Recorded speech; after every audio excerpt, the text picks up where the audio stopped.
Shafinmu na intanet wato bbchausa.com. Masu saurare da fatan kun waye gari lafiya. A cikin shirin namu na yanzu za ku ji cewa gwamnatocin kasashen turai sun zafafa kiran da suke yi na neman Rasha ta tsagaita buɗe wuta a yakin da take yi a Ukraine. Akalla mutane 27 ne suka mutu sakamakon wata gobara da ta tashi a wata cibiyar kasuwanci da ke Delhi, babban birnin India. A Najeriya, yayin da wasu jaridu ke cewa tsohon gwamnan Kano Malam Ibrahim Shekarau na shirin ficewa daga jam'iyyar APC, gwamna mai ci Abdullahi Umar Ganduje ya kai masa ziyarar lallashi da daddare. Ya zo ne a tsakiyar ana mitin, saboda haka aka yanke mitin din nan. Sardauna ya je gana da shi, da kuma bayan ya tafi ci gaba muka yi da mitin din nan na shura. A baya ma ya je, amma dai an ɗau lokaci bai zo gidan Sardauna ba sai yanzu. Har yau a Najeriya, 'yan kwanaki bayan sulhu da bangaren tsohon gwamnan jihar sa a jam'iyyar APC, gwamnan jihar Zamfara Bello Muhammad Matawalle ya ce duk wanda sulhun bai yi wa daɗi ba to tabbas baya kishin jihar. Magana sulhu aka ce, su Abdulaziz Allah ya kawo kaddarar da Allah ba mulki suna sama, ana son a zamna lafiya. Zama ka duk wanda ya ga cewa bai iya wannan ko kuma shi ba zaman lafiya yake so ba, to aka ga in ya tafi to ya nuna ba zaman lafiya yake so ba.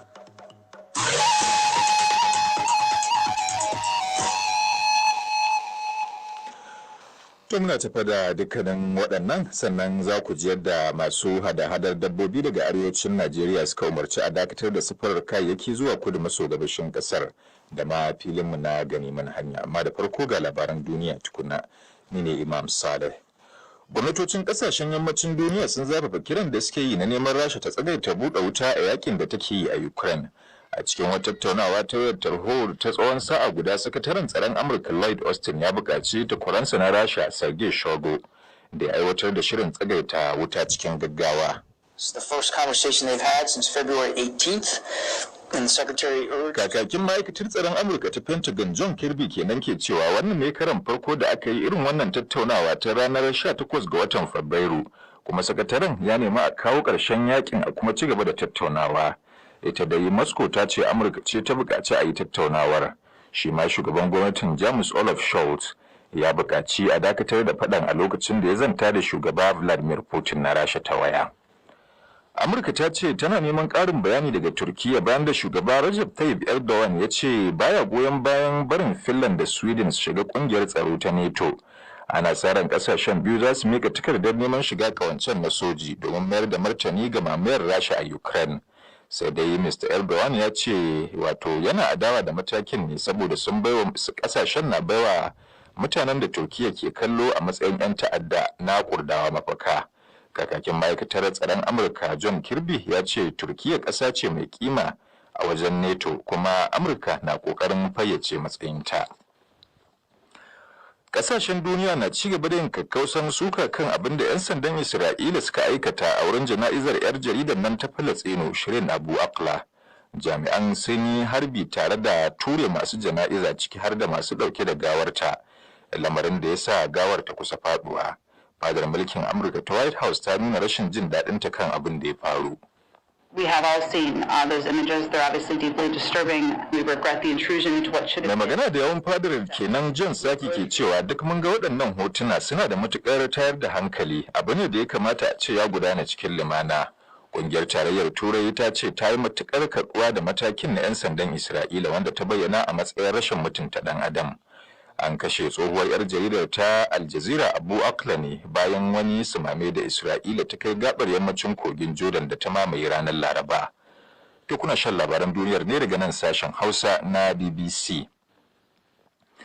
Kafofin yada labarai a Syria sun ce wani harin makami mai linzami da Isra'ila ta kai ya kashe mutane 5 ciki har da yaro ɗaya tare da jikkata wasu 7. Kamfanin dillancin labaran kasar Sana ya habarto cewa an samu fashewar makamai masu linzami a garin Masyaf da ke kudu maso yammacin kasar ta Syria, mai tazarar kilomita kaɗan daga kan iyakar kasar da Isra'ila. Daga cikin waɗanda aka kashe har da sojoji 4. Rahotanni na cewa akalla mutane 27 ne suka mutu sakamakon wata gobara da ta tashi a wata cibiyar kasuwanci da ke Delhi, babban birnin India.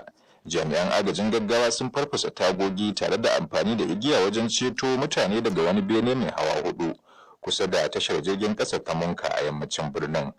An da yi amfani da injinan kashe gobara 20 wajen shawo kan gobarar, amma a cewar hukumar ba da agajin gaggawa hayaki na ci gaba da tashi har zuwa wannan lokaci. Kafofin yada labarai na cikin gida sun ce gobarar ta tashi ne sakamakon matsalar wutar lantarki, kuma ginin ba shi da na'urar kashe gobara. To labaran duniyar kenan daga nan sashen Hausa na BBC.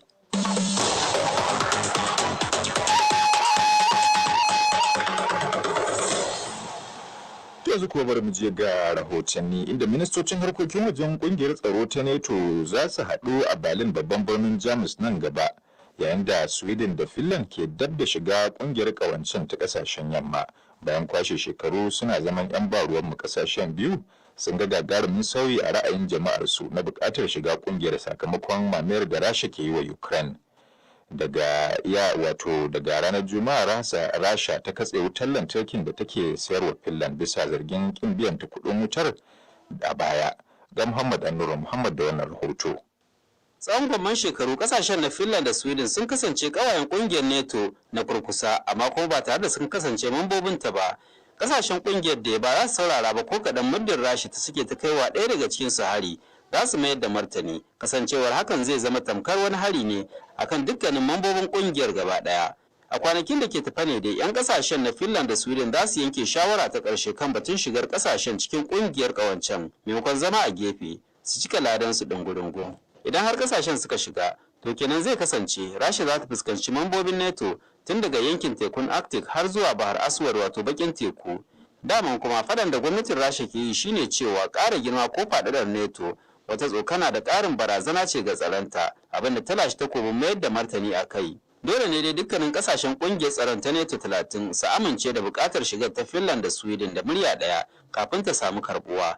Zuwa yanzu dai Turkiya ce kadai take magana akan kin amincewa da wannan mataki na karɓar kasashen biyu a ƙungiyar, bisa dalilin cewa dukkanin kasashen biyu sun kasance mafaka ga ƙungiyoyin 'yan ta'adda, abinda ake ganin gwamnatin Turkiya na nufin ƙungiyoyi masu fafutuka da makamai na Kurdawa. Ba dai san ko wannan ja da gwamnatin Turkiya ke da shigar kasashen NATO ba, na wani ɗan lokaci ne da sharaɗi, ko kuma abu ne da zai zama babban tarnaki ga faɗaɗar tata. Rahoton da Muhammad Anur Muhammad ya haɗa mana kenan. To daga batun tsaro a Turai sai na siyasa a Najeriya. Gwamnan jihar Kano Dr. Abdullahi Umar Ganduje ya kai ziyara gidan tsohon gwamnan jihar Malam Ibrahim Shekara, wanda rahotanni ke cewa yana dab da ficewa daga jam'iyyar APC. Rikici da ya yi kamari tsakanin jagororin biyu kan shugabancin jam'iyyar a jihar, lamarin da ya kai ga har kotun koli. Daga bisani aka tabbatar da shugabancin jam'iyyar na bangaren Ganduje a matsayin halastacce. Malam Sule ya Usule shine kakakin tsohon gwamnan na Kano Malam Ibrahim Shekarau, kuma ya min karin bayani akan ziyarar da Gandujen ya kai wa mai gidansu. To gaskiya wato har yanzu Sardauna bai yi cikakken bayani ba, tunda tattaunawa ce wacce suka yi tsakanin isu sun kulla ɗaki, isu suka tattauna, kuma ya zo ne a tsakiyar ana mitin na Shura Council, saboda haka aka yanke mitin din nan. Sardauna ya je gana da shi, da kuma bayan ya tafi ci gaba muka yi da mitin din nan na Shura. Wannan ba shine na farko ba da yake zuwa gidan Sardauna. A baya ma ya je, amma dai an dai ɗan lokaci bai zo gidan Sardauna ba sai yanzu. Amma kana ganin malam zai amince da sulhu a wannan lokaci, musamman da wasu ke ganin cewa kamar bakin alƙalami ya riga ya bushe? To, ai ba mu kai ga ba da sanarwar matsayar da aka ɗauka ba. An tura wakilai, an je an jiyo ra'ayyukan mutane, an zo ana tattauna wa'annan ra'ayyuka da aka jiyo ne daga ƙananan hukumomi 44 na jihar Kano. Wannan kuma abu ya taso. Shi kansa matsayar ba a ɗauke ta ba tukun, saboda kamar yadda nema bayani a baya, ana cikin ma tattaunawan ne shi mai girma gwamna ya shigo wajen mitin ɗin. Dole aka dakatar da mitin ɗin, saboda haka yanzu rashin tattaunawa da ake, za a zauna a san kowace matsaya za a ɗauka. Akwai wasu rahotanni da ke cewa wasu daga cikin waɗanda suka sauya sheka zuwa jam'iyyar Kwankwaso ta NNPP sun je gidan shi Malam Ibrahim Shekarau bayan Ganduje ya bar gidan. Me gaskiyar haka? Gaskiya ne, Honorable Kawu Sumaila da Honorable Alasan gaskiya ne sun zo gidan Sardauna bayan shi gwamna Ganduje ya fita, kuma shi ma ɗin suka ce yana tafi. To abinda ban iya sani ba, inda har shi ma mai girma Kwankwaso, shi ma ɗin suka ce yana tafi. Malam Sula ya Usula kenan kakakin